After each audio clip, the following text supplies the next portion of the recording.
Assalamualaikum warahmatullahi wabarakatuh. Perkenalkan, nama saya Oktafanika dengan NPM B1A022111. Di sini saya akan menjelaskan mengenai materi tindak pidana lingkungan. Apa sih tindak pidana lingkungan?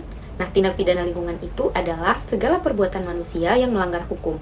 Maksudnya, perbuatan tersebut bertentangan dengan peraturan perundang-undangan yang berlaku dan menimbulkan kerusakan atau pencemaran pada lingkungan hidup. Nah, artinya tindakan tersebut dapat merugikan ekosistem, kesehatan manusia, dan keseimbangan alam secara keseluruhan. Tindak pidana lingkungan ini sendiri diatur dalam Undang-Undang Nomor 32 Tahun 2009 tentang Perlindungan dan Pengelolaan Lingkungan Hidup atau PPLH. Kemudian bentuk-bentuk tindak pidana lingkungan.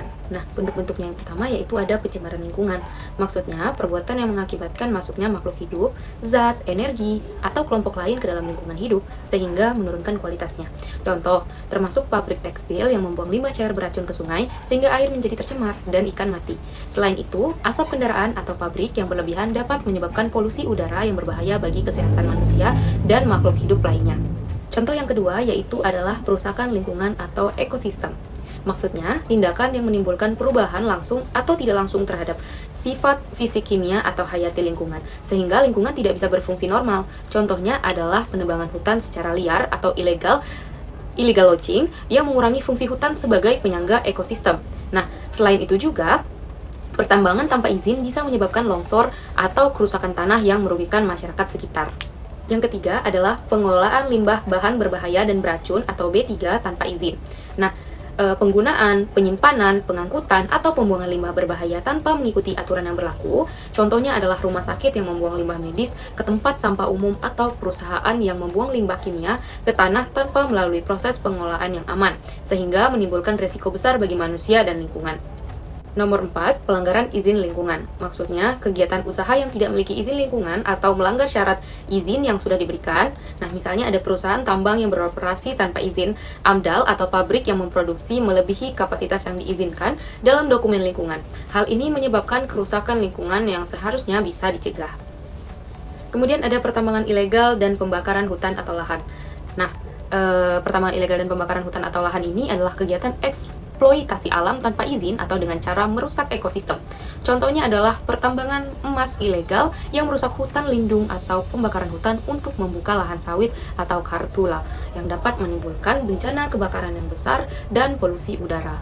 Dan yang terakhir ada perdagangan satwa liar yang dilindungi. Maksudnya, menangkap, membunuh, menyimpan, mengangkut, atau menjual belikan satwa dilindungi tanpa izin. Contohnya adalah perdagangan harimau, gading gajah, atau burung langka secara ilegal. Perbuatan ini tidak hanya melanggar hukum, tetapi juga mengancam kelestarian spesies langka di alam.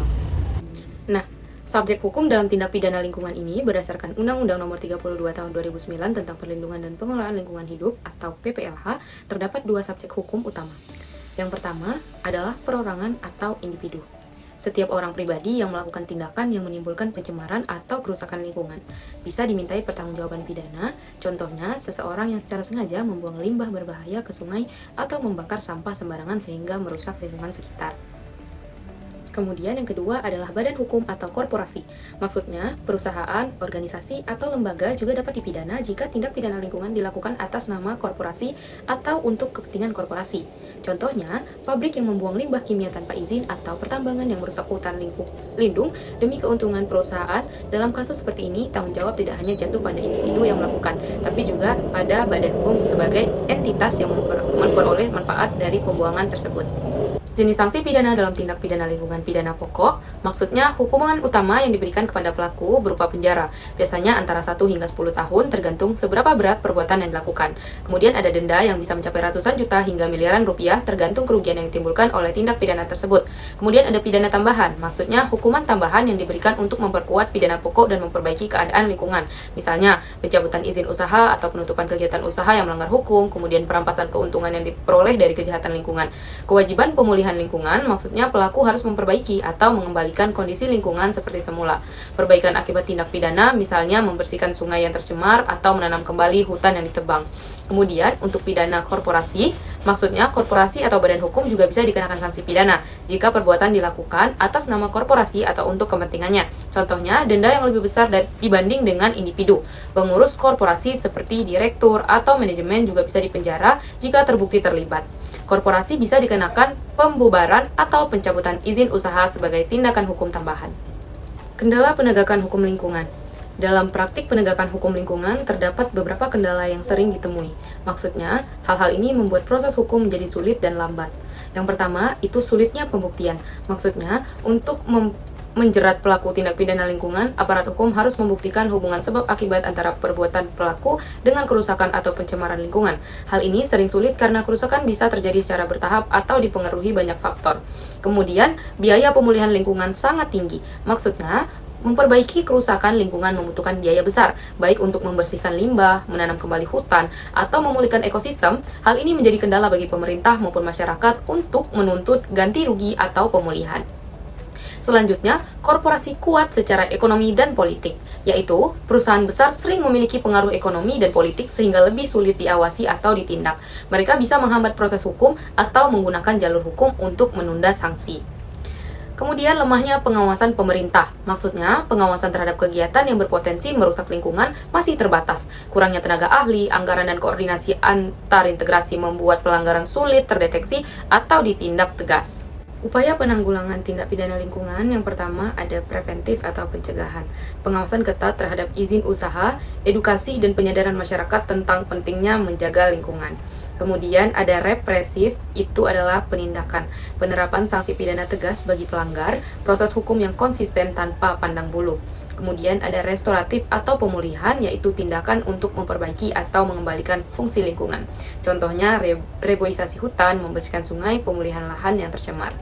Nah, dari materi yang sudah saya sampaikan tadi, kesimpulannya adalah tindak pidana lingkungan merupakan masalah serius yang tidak hanya merusak alam, tetapi juga mengancam kesehatan dan keberlangsungan hidup masyarakat. Penegakan hukum menghadapi banyak kendala, mulai dari sulitnya pembuktian, tingginya biaya pemulihan, hingga lemahnya pengawasan pemerintah, serta kuatnya posisi korporasi. Oleh karena itu, upaya penanggulangan harus dilakukan secara menyeluruh melalui langkah preventif dengan pengawasan dan edukasi, represif dengan penegakan hukum yang tegas, serta restoratif dengan pemulihan lingkungan agar tercipta keseimbangan antara pembangunan dan kelestarian alam. Sekian dari saya akhiri. Wabillahi taufiq wal hidayah. Wassalamualaikum warahmatullahi wabarakatuh.